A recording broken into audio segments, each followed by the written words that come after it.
Hi everyone, it's Friday. It's Friday the 13th of November in 2020. I mean, what could possibly go wrong on Friday the 13th?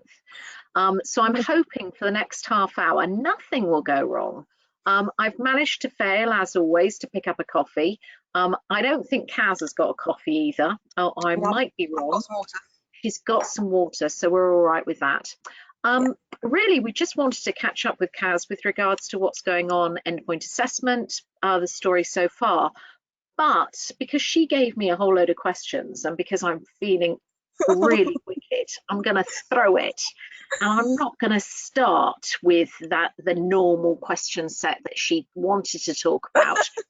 Rather, I'm going to start. Oh, I always forget this one. If anybody's got any questions, if you're listening live, then please just pop them down into the chat area. If you're not listening live, then you can't ask any questions. But at any stage, just ping Kaz a email. Her email address and details will come up soon, and or contact her on LinkedIn because she'd love to help. So, Kaz, I know you're passionate about apprenticeships. And I know why you're passionate about apprenticeships, and I know that you're still learning. And we were talking last night, in fact, we were both teasing another member of staff who left us a few years ago about the fact that he's just got his master's but started as an apprentice. So why this complete passion for apprenticeships? What's this all about? Why did you persuade ELS to get into the apprenticeship market? So my background, I was actually an apprentice myself. I've done 2 apprenticeships and I did them many years ago. I did mine in business administration, and also customer service. So that was my first touch of apprenticeships. I did both of those myself, and then I was asked to go and work for a training provider.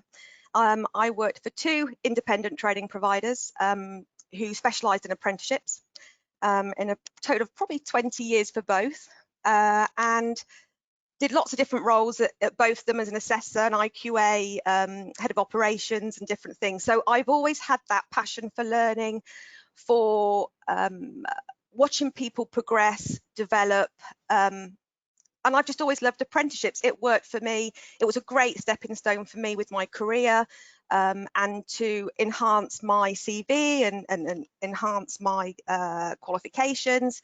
So when I came to ELS, and I actually didn't come to ELS to do anything to do with apprenticeships. I came in to manage a number of other projects. But it was mentioned to me about setting up an endpoint assessment organisation. So naturally, I got quite excited and thought, well, this is my bag here. I've been doing apprenticeships for like forever.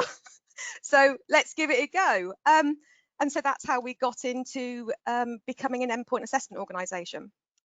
So I know you're passionate about it, but why should businesses care? I mean, why, you know, for a company that's more than 100 personnel, then obviously they're paying into the levy, and there's every reason they should want to use the levy money that they're paying into, and they can only use it for apprenticeships. But why for a company that's less than 100? What's the advantage to them? I think for any organisation, taking on an apprentice adds many benefits.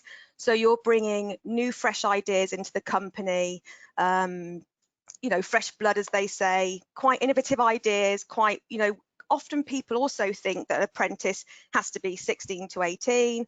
That's actually not the case. An apprentice can be any age. However, at the moment, the government do have incentives out there. So if you take on an apprentice age 16 to 24, the government will give the employer an incentive of £2,000, but they do need to be on contract by the end of January 2021.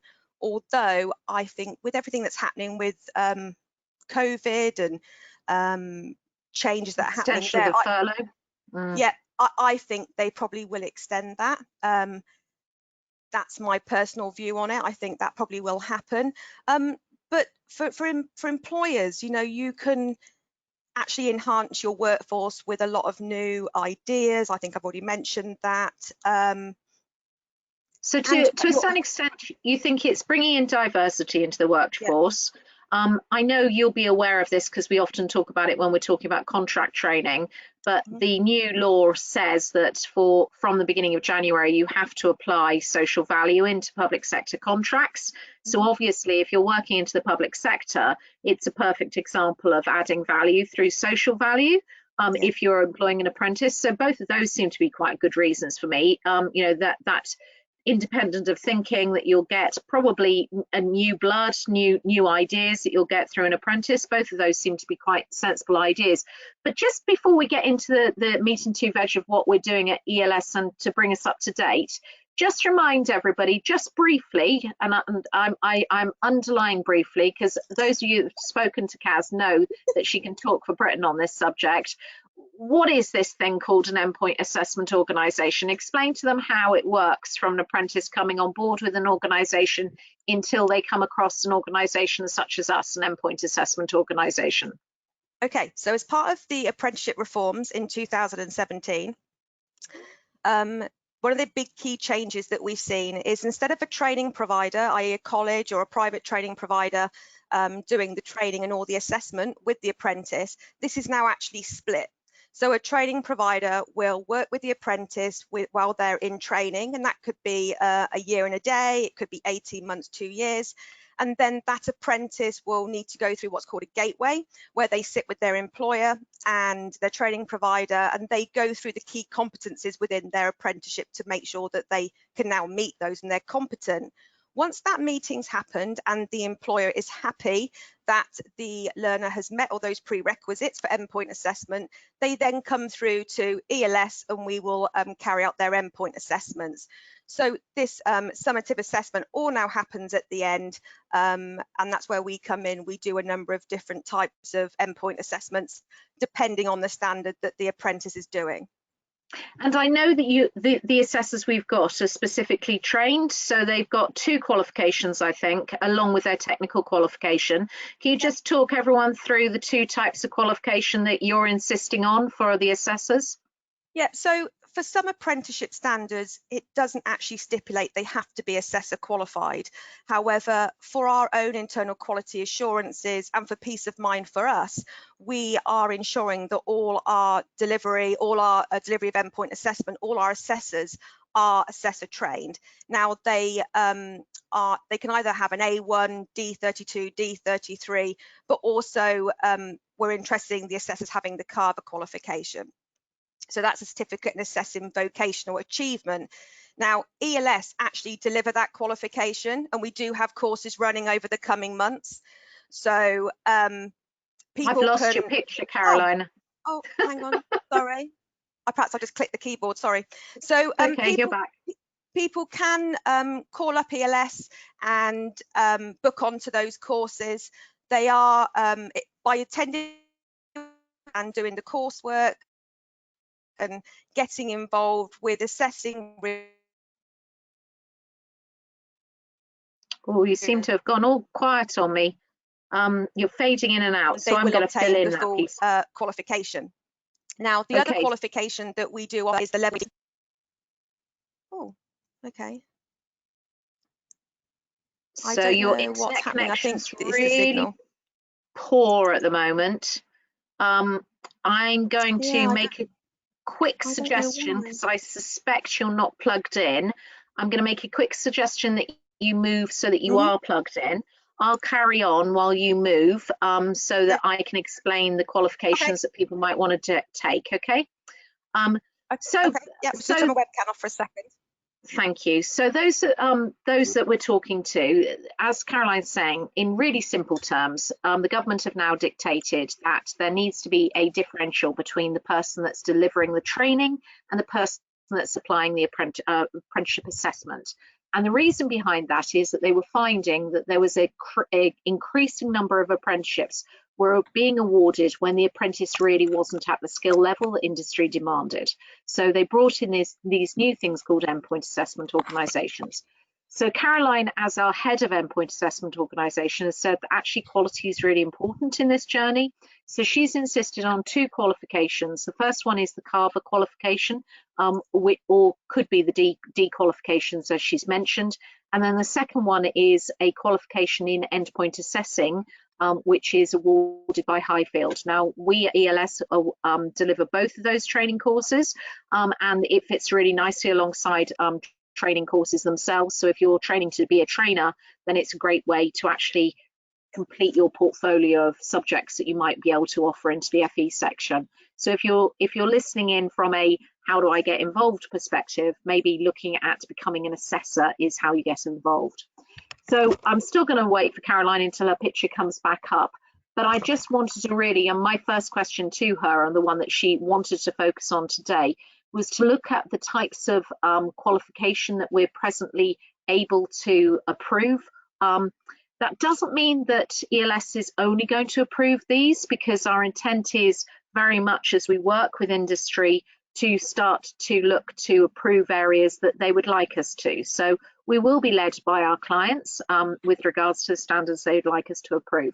But she's already got, here she is again, she's already got quite a few things, standards through the ESFA approval, so that we have the ability to become endpoint assessing in the following standards. Where are we, Kaz? What have we got so far? Right, so sorry about that. We were frantically trying to find cables and get me onto a different network. So gosh, what have we been approved for so far? There we've been approved for team leader supervisor level 3, associate project manager level 4, improvement practitioner level 4, ordnance, munitions and explosives technician level 4. And we're really proud of this one because we are the first EPAO to market that has been approved for that standard. So we're extremely proud of that achievement.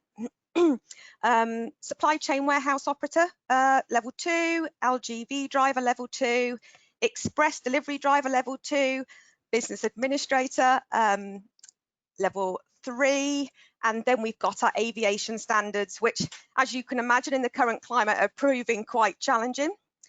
And on top of all of that, we do have 8 additional applications that are going into the Institute for us to be approved to endpoint assess additional standards. So we have the customer service practitioner, we have customer service specialist, we have learning mentor, we have assessor coach, we have unified communications technician, operations and departmental manager, port operative and engineering technician. So they're the 8 additional ones that are ready to go in. And then on top of that, we also, sorry, go on. So it's quite broad, isn't it? There's quite a lot of different areas. And I know you've been talking to several employers recently, and they're also talking about different areas. So I think also on your list of things to do is potentially into the finance space and maybe into the nursing space. So would that be right? Absolutely. There's some additional areas we are looking at. One is digital. So things like infrastructure technician, digital marketeer. There are 3 actually in that space. And then we are looking at healthcare. I literally was speaking to a nurse yesterday who had contacted me through our webpage to say that she was really interested in getting involved with ELS and was really keen to get involved with our project. She's also an EQA, so that would be amazing. And I've said to her that, you know, we are looking at these additional areas, i.e. healthcare. So she would be perfect to get involved for that because her background is nursing, etc. Another area, like you said, is finance. So we are looking at the finance standards. And I would imagine we probably will look at applying for those in the coming weeks. So I know you're absolutely, very, very busy at the moment. So apart from making sure the team is recruited and trained, and some of them are associates to us, but some of them are obviously work full time, and their employment status will be entirely down to how busy we are. What else are you up to at the moment? So you're looking at the staff, you're getting those trained. What else do we need to do to get this to a position where we're oven ready, as the government is very keen on saying? So since we last spoke back in August, we've been working hard on processes, policies and procedures, designing and developing our materials. So that's our support materials and assessing materials. And to ensure that we've got some really good quality products, we've been working with subject matter experts, assessors, internal quality assurers, employers, just to make sure that we are actually hitting the spot and we've got a really good quality product. And that's taken quite a bit of time of design. And on top of that, we have been working through our EQA audits. So when you become an endpoint assessment organisation, you do have to jump through quite a lot of audits. You have several audits per standard. Our very first audit was really successful. Picked out some really good stuff and we were really happy with that. We had a few minor tweaks, but it was minimal. So we were really happy with that. We've been looking at new exam software. We have exam software, but we're looking at new all singing or dancing exam software with proctoring software. And we have a digital and content development team that will also be looking as to help us in, with our delivery of those products, etc. What else have we been doing? Gosh, lots. Well, I know that some of the team have been writing the assessments themselves, so Yeah. we're ready to go. I know you've been the sales team have been busy having conversations with potential clients about what we could potentially do to help. I know you're talking to people about how they actually would bring on apprentices, or all of the conversation we had at the beginning about the fact that there is government funding around at the moment. So I know you've been doing all that. But I think that you're looking also to bring in an apprentice into your space. Is that where we are at the moment? Absolutely. So we are currently in the process of talking to some local training providers who offer like a recruitment service, but ourselves, we know we're going to be looking out there, putting out adverts to take on an apprentice.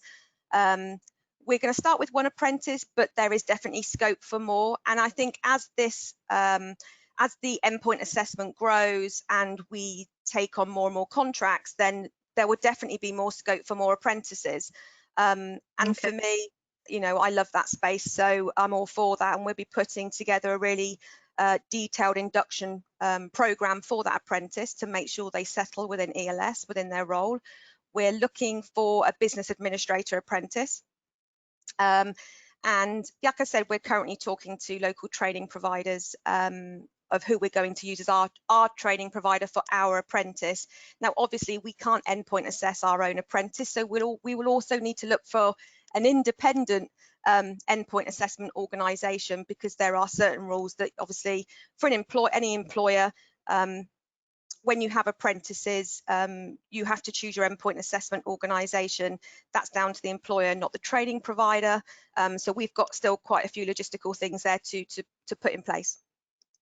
Okay, so one of the things I've been quite bemused by is the fact that 20% of the funding for apprenticeships is obviously being used in the endpoint assessment area. And yet many employers, despite what you've just said, are almost saying that they don't mind who their endpoint assessment organisation is. Now, I don't know any area of spend for any business where it's as big as 20% of the value of the spend when they don't mind. Why would you say an employer should come to us? What's so special about us? Why us? Well, first of all, to answer that question, I think we're quite unique in the market. One, because of our background and skills and expertise that we actually have both in-house within ELS and with our associates, hence why we got the OMI level 4 approval. But also the products we're producing. We are producing support and exam study guides to go with the exams for certain standards. I don't know other endpoint assessment organisations that are doing that. They do support packs, but we're actually doing exam study guides. So if a learner has been taken through that exam study guide, there's no reason they should fail that exam. So we're making sure that our support materials are fit for purpose and will help training providers and employers get those success rates that they need. But at the same time, we're making sure that, we've still got that level of standard or quality that is expected from an apprenticeship. The government have spent a lot of time working with employer trailblazers to ensure that they've lifted that standard. And I think historically there was a period of time where employers thought, apprenticeships, the standard wasn't that high. So, a lot of time has been spent raising that bar. So for us, we've made sure that our materials, our assessments meet that standard, that higher standard, yet the support is in place for the learner to achieve it. Okay, so you must be finding it quite quite challenging, because I know that, you know, it's an area you're passionate about. And I know that although there are lots of discussions ongoing, some of that, as always is the case with ELS, we're finding it easier to talk to people who are distant, further away from us than we are necessarily in Oxford, which is our in Oxfordshire, which is our home county. Yeah. What are you seeing in the local area from an Oxfordshire perspective? Are you seeing that? Because I mean, Oxfordshire is a relatively wealthy county. It does have good employment, or at least it did before COVID came along. Yeah. It does have a lot of businesses that were doing exceptionally well in the county. What are you seeing with regards to employers and their interest in this area? Are they interested in taking on apprentices? You know, what's the blocker for them? I think employers in the area are very interested in apprentices. I mean, we're based at the Harwell Science and Innovation Campus, and we know that we've got employers on site that are taking on apprenticeships in engineering and different things like that. We're literally on JISC's doorstep, and they became in the top, I think it was the top 50 or top 100 employers for apprentices. So there is still a need within the local area. I think apprentice vacancies have definitely been impacted to do with COVID. We have seen over the weeks and months that the vacancy numbers are dropping just because people have been furloughed or losing their jobs, or employers aren't putting that money aside for training. But we've you seen know, some really sad stories, haven't we, Caroline? I mean, yeah, we heard stories about endpoint assessment organisations stop assessing. So the apprentice was ready for an endpoint assessment organisation, and there was nothing happening. Now we're ready to go now, so there's no reason why we couldn't, in effect, support that type of, you know, problem. yeah. I don't know, you know, I'm sure that's not the case necessarily in our county, but it is in counties further afield. So we've got assessors all over the country, haven't we? Yeah. So Yeah. there's no reason why we couldn't pick up anybody from elsewhere. Oh, absolutely not. I mean, when we apply for a standard, we have to stipulate what area that we'll be covering. And for us, we've got coverage for the whole of the UK. So with all of our standards. So, you know, if there's an employer or training provider potentially in trouble with completing their apprentices in Birmingham, or I don't know, Sheffield, Newcastle, wherever it might be, or in Portsmouth, you know, we'll be there to support them. And if the standards that they're doing aren't on our list of approved standards or what's going to be approved, you know, if it's something viable and something that we can justify and have the assessors in place, we will absolutely support them. You know, I've been talking to colleges and employers, and I think out there is just so many challenges at the moment, but we know we just keep working hard, focusing on trying to support employers, support training providers. I would personally like to see more support for us, I think, from our local area. I think some of the big endpoint assessment organisations have lots and lots of contracts, and I would really love to see employers on our doorstep make use of their local support, their local provision for endpoint assessment. They don't need to go, you know, much further afield for the big players. You know, use us, we're on your doorstep. You know, obviously for us, we'll welcome that collaboration and partnership. Okay. So you've got kids. Would you encourage them to go down the apprenticeship routes rather than into HE necessarily? I think I've always said to my two, you know, they're secondary school, if they wanted to, I mean, you can do apprenticeships at school, but if they wanted to leave school and go into work and an apprenticeship, I absolutely support that completely, 100%. You know, they can go out, they can get a job, they're getting some fantastic training at the same time. They're going to gain qualifications, both the apprenticeships, and also apprenticeships have other qualifications linked to them. So if my daughter came back and said to me she wants to go into work with an apprenticeship, she's absolutely got my backing. All the time. So very final question on individuals. So if an employer already has a member of staff, is there any reason why that member of staff couldn't jump onto an apprenticeship even though they're already in employment? Oh gosh, no. You know, anybody can do an apprenticeship. As there are certain criteria and rules that they have to abide by. It's all on the .gov website. But that's what I was mentioning earlier, that, you know, for a long time, people just associate apprenticeships with 16 to 18-year-olds, and that's not the case. It's up to any age. So if someone's been doing a job for a couple of years, or is new into a role, and they could be in their 30s or 40s, they can still do an apprenticeship. Okay, so really, you know, we've discussed already those that are paying into the levy. It's a use it or lose it piece. So what's there to lose? Because they're already paying into the money, so it's just a question of pulling down that money. For those that are less than 100 people who probably don't pay into the levy, there are still advantages, both from a diversity perspective. Because it's paid for, it's funded centrally by government, and you know, will help them with public sector work because of this whole social value enterprise that's coming in, and just because it's the right thing to do, I guess, at the moment. Is that where you think? No, absolutely. I think if employers can support apprenticeship programs and support in-house staff, and by taking on new staff into their teams, absolutely. I mean, for us, with taking on our new apprentice, we've had to go through the normal process. So you go onto the .gov website and you set up your digital apprenticeship service account. There's full instructions on there and step-by-step stages that's very easy to follow. But also, you know, we can give that help and advice as well. If an employer is considering taking on apprentices, we will support them. We will, you know, give them our consultation in terms of how we can help them, the benefits. We can help them align their staff to different apprenticeship standards.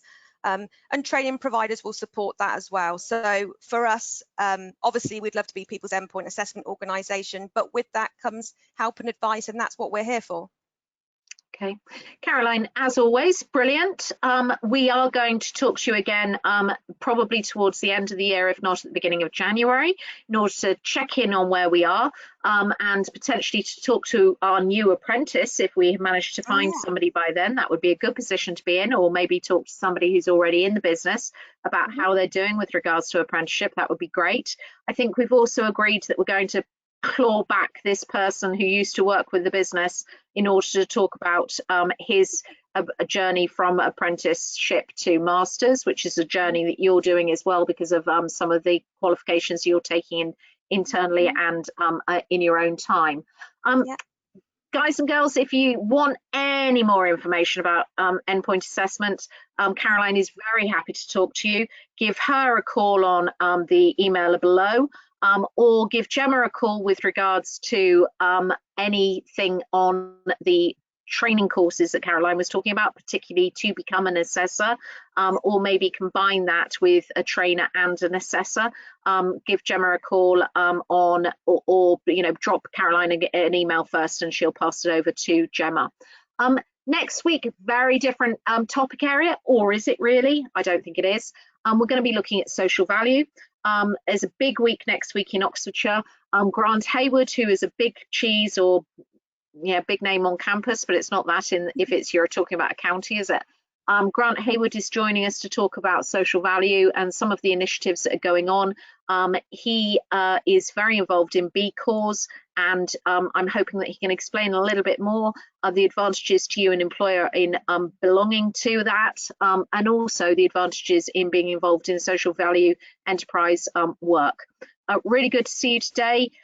We're still all existing, and we haven't had an earthquake in England, which is great. I hope to see you soon. Take care now. Bye. Thank you. Bye.